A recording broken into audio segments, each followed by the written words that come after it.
बिस्मिल्लाहिर्रहमानिर्रहीम। अस्सलाम वालेकुम। आज का जो हमारा टॉपिक है डिस्कशन के लिए वो है काइटन। काइटन बेसिकली हमारे पास एक स्ट्रक्चरल पॉलीसेकेराइड है। काइटन वर्ड का बेसिकली ग्रीक वर्ड है।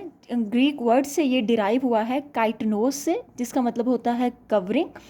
काइटिन हमारे पास पॉलीसेकेराइड है, यानी कि जो कि डिफरेंट मोनोसेकेराइड यूनिट से मिलके बनते हैं, वो हमारे पास पॉलीसेकेराइड कहलाते हैं। ये लॉन्ग चेन पॉलीमर है एन एसिटाइल ग्लूकोज अमाइन का, यानी कि डिफरेंट ग्लूकोज अमाइन आपस में कंबाइन होकर एन एसिटाइल ग्लूकोज अमाइन जो कि मोनोसेकेराइड है। और ये एन एसिटाइल ग्लूकोज अमाइन हमारे पास मॉडिफाइड फॉर्म है ग्लूकोज की, कि ग्लूकोज के साथ जब अमाइन ग्रुप और एसिटाइल ग्रुप अटैच होंगे तो ये एन एसिटाइल ग्लूकोज अमाइन बन जाएगा।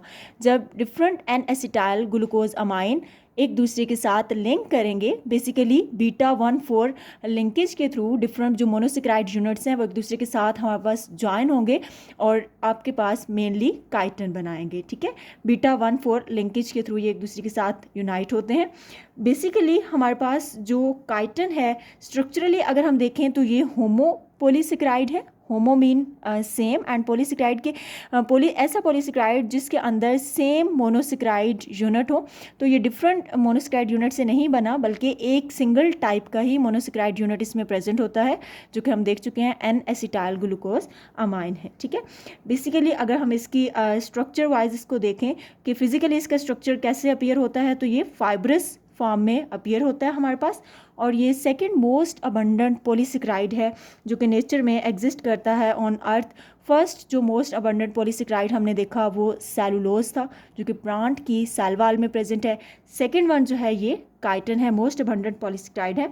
और बायोस्फीयर में अगर हम बात करें तो ऑलमोस्ट 1 बिलियन टन जो है वो काइटन सिंथेसाइज होता है हर साल। जो ऑर्गेनिज्म है वो सिंथेसाइज करते हैं इस काइटन को। मेनली बेसिकली ये आपके पास जो है वो प्रोड्यूस करती हैं फंजाई और आर्थ्रोपोड्स।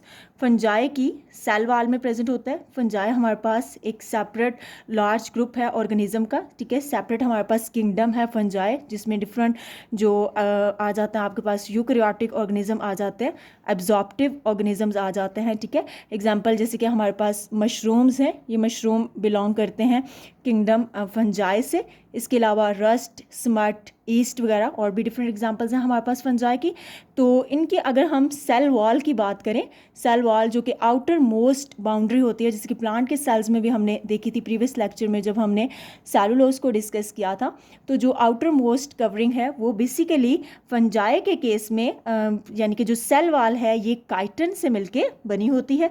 तो काइटन बेसिकली सपोर्ट प्रोवाइड कर रहा होता है, और यहाँ पे भी मेनली जो फंजाई के सेल्स होते हैं इनको मेन सपोर्ट प्रोवाइड कर रहा होता है। टर्जिडिटी जो है वो मेंटेन कर रहा होता है। इनर जो टर्गर प्रेशर होता है सेल का उसको मेंटेन कर रहा होता है, यानी कि जब वाटर एंटर होगा सेल के अंदर तो जो सेल है वो बस्ट नहीं हो जाता, बल्कि उसकी बस्टिंग से कौन बचाता है सेल को? काइटन बचाता है। ठीक है, इसके अलावा ये आर्थ्रोपोडा के अंदर भी प्रेजेंट होते हैं। आर्थ्रोपोड बेसिकली हमारे पास इनवर्टिब्रेट्स हैं, इनवर्टिब्रेट्स होते हैं हमारे पास, और ये बेसिकली इनवर्टिब्रेट एनिमल्स हैं जिनके अंदर एक्सोस्केलेटन होता है। जैसे हमारे अंदर ह्यूमंस बींग्स अगर हम बात करें तो उनके अंदर एंडोस्केलेटन है बोन्स की फॉर्म में। ये जो एंडोस्केलेटन है हमें सपोर्ट प्रोवाइड कर रहा होता है, प्रॉपर स्ट्रक्चर प्रोवाइड करता है। सिमिलरली आर्थ्रोपोड्स के अंदर अगर हम बात करें तो इनके अंदर एक्सोस्केलेटन होता है। आर्थ्रोपोड्स की कुछ जो मोस्ट इंपॉर्टेंट कैरेक्टर है इनका कि इनके अंदर एक्सोस्केलेटन प्रेजेंट होगा। इसके अलावा इनकी सेगमेंटेड बॉडी होती है।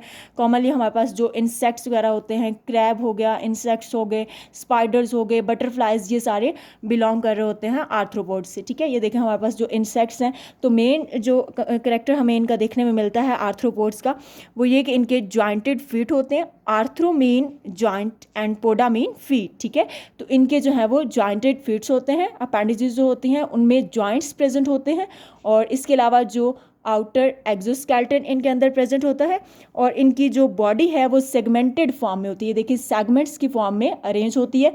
पहले एक सेगमेंट होता है हेड रीजन का, देन नेक थॉरेक्स रीजन आ जाता है, एंड देन फिर एब्डोमिनल रीजन आ जाता है। ठीक है, यानी कि डिफरेंट जो है वो सेगमेंट्स प्रेजेंट होते हैं इनकी बॉडी के अंदर। तो डिफरेंट इंसेक्ट्स, अरेक्निड्स वगैरह इसके अंदर आ जाते हैं। तो एक्सोस्केलेटन मेनली सपोर्ट प्रोवाइड कर रहा होता है इनको, और इसके अलावा ये प्रिवेंट करते, ये बेसिकली जो काइटन है ये वाटर प्रूफ होती है इन नेचर में। दैट मीन कि ये वाटर लॉस नहीं होने देगी बॉडी से। जो इंसेक्ट्स वगैरह हैं या जो आर्थ्रोपोड्स हैं, इनकी बॉडी से जो वाटर है वो यानी कि डिहाइड्रेशन नहीं होने देगी, वाटर लॉस नहीं होने देगी आपके पास जो काइटन है बेसिकली।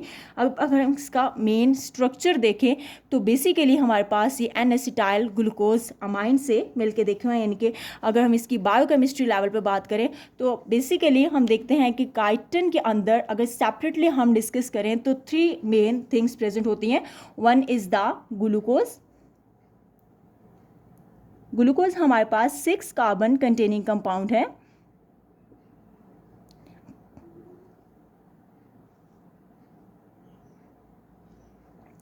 ग्लूकोज हमारे पास एंड कार्बन नंबर 1 पे चूँकि ये बीटा आपके पास ग्लूकोज है, so hydroxyl group at carbon number 1 hydrogen. Then second carbon पे सेकंड जो है हमारे पास यहाँ पे हाइड्रोजन एंड हाइड्रोक्सिल।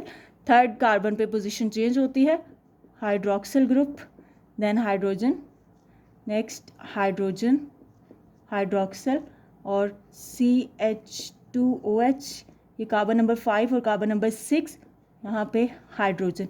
एक हमें ग्लूकोज मालिक्यूल चाहिए होता है, ठीक है, एन एसिटाइल ग्लूकोज अमाइन बनाने के लिए। इसके अलावा अमाइन दैट मीन कि यहाँ पे अमाइनो ग्रुप भी प्रेजेंट है, अमाइनो ग्रुप भी एग्जिस्ट कर रहा है। सो अमाइनो ग्रुप हमारे पास प्राइमरी अमाइन की फॉर्म में प्रेजेंट होते हैं, यानी कि NH2 की फॉर्म में हमारे पास अमाइनो ग्रुप प्रेजेंट होगा। इसके अलावा हमें एसिटाइल ग्रुप भी रिक्वायर है जो कि C+O एंड CH3।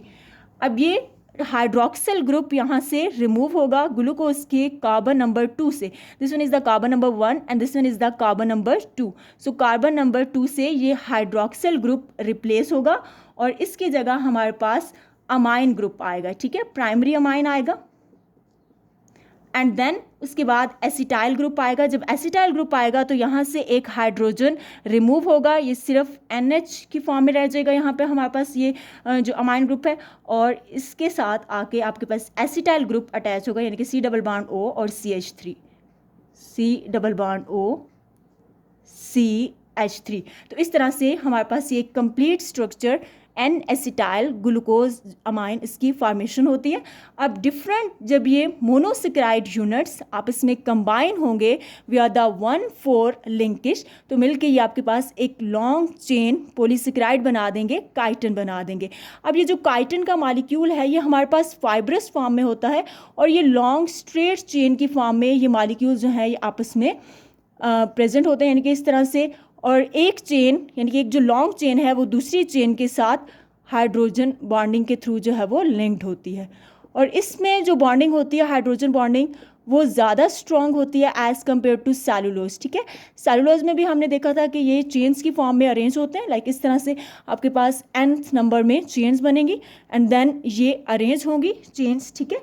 बेसिकली आपके पास स्ट्रेट चेन की फॉर्म में है, पैरेलल एग्जिस्ट कर रही है एक दूसरे से, और हाइड्रोजन बॉन्ड जो है वो क्रॉस लिंक बनाएगा इन चेन्स के दरम्यान, ठीक है। तो ये आपके पास एक टफ और हार्ड सा स्ट्रक्चर बन जाता है। काइटन बेसिकली अगर हम इसका यूज़ देखें तो मेनली इसको एज अ फर्टिलाइज़र भी यूज़ किया जाता है, क्योंकि इसके अंदर नाइट्रोजन प्रेजेंट होती है। हम जानते हैं कि नाइट्रोजन बेसिकली जो सॉइल की फर्टिलिटी है उसको इंक्रीज़ कर देती है, सो फर्टिलाइज़र के तौर पे भी इसको यूज़ किया जाता है। बाकी मैमल्स के अंदर इंजाइम प्रेजेंट होता है, मैमल्स के अंदर भी और ह्यूमंस के अंदर भी काइटिनेस इंजाइम प्रेजेंट होता है, काइटिनेस। ये काइटिनेस जो है ये डाइजेस्ट करेगा काइटन को, दैट मीन कि इसको ब्रेक डाउन कर देगा सिंपल यूनिट्स के अंदर। सिंपल जो एन एसिटाइल ग्लूकोज अमाइन है सिंपल यूनिट्स में इसकी ब्रेक डाउन करेगा काइटिनेस की। देखिए अगर हम कुछ जो फंजाई है हमारे पास वो एडिबल फंजाई भी होती हैं, जैसे कि मशरूम्स वगैरह, कुछ मशरूम एडिबल होते हैं, हम उन पर फीड करते हैं तो हम इजीली उनको डाइजेस्ट कर लेते हैं क्योंकि एंजाइम प्रेजेंट होता है, काइटिनेज एंजाइम। तो ये हमने बेसिकली देखा structural polysaccharide chiton. Previous lecture में हमने जो दूसरे पॉलीसेकेराइड्स थे जैसे कि सेलुलोज, एबिनोजाइलिन और पैक्टन्स, इनको डिस्कस किया था। एंड इसी के साथ हमारा जो मेजर टॉपिक था पॉलीसेकेराइड वो कंप्लीट